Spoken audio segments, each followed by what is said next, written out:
పాత్రుడు నేను school assistant Hindi జీటీడబ్ల్యూఎస్ school దిగుమోదపొట్టు.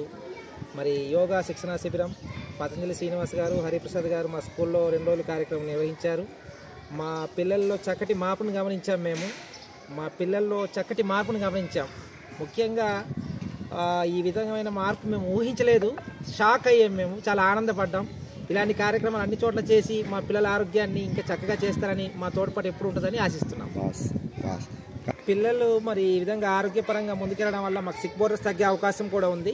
అలాగే పిల్లల్ని అంతమంది పిల్లల్ని ఒక ఫ్రేమ్లో కూడా మేము ఫోటో సెషన్ కోసము మేమైతే కంట్రోల్ చేయలేము. ఆ మాటలో ఉన్నటువంటి మహత్యం ఏంటో తెలియదు, కానీ మేము నేర్చుకుంటున్నాం. ఆ డిసిప్లిన్ లెవెల్ని కూడా చాలా చక్కగా ఆనందించాము. మేము ఈ కార్యక్రమం ఇంకా ముందుకెళ్లాలని మనస్ఫూర్తిగా కోరుకుంటున్నాం. గతంలో మా ఆదివాసీ పిల్లల ఆరోగ్యం పట్ల అలాగే ఆధ్యాత్మిక చింతన డెవలప్ అయ్యేటట్టుగా మరి ఉన్నతాధికారులైనటువంటి కలెక్టర్ గారు, మా పిఓ గారు, డీడీ గారు కూడా ఆదివాసీ పిల్లల యొక్క ఆరోగ్యం పట్ల ఇంకా ఇన్ని కార్యక్రమాలు ముందుకు తీసుకెళ్లాలని మనస్ఫూర్తిగా కోరుకుంటున్నాం. Thank you very much.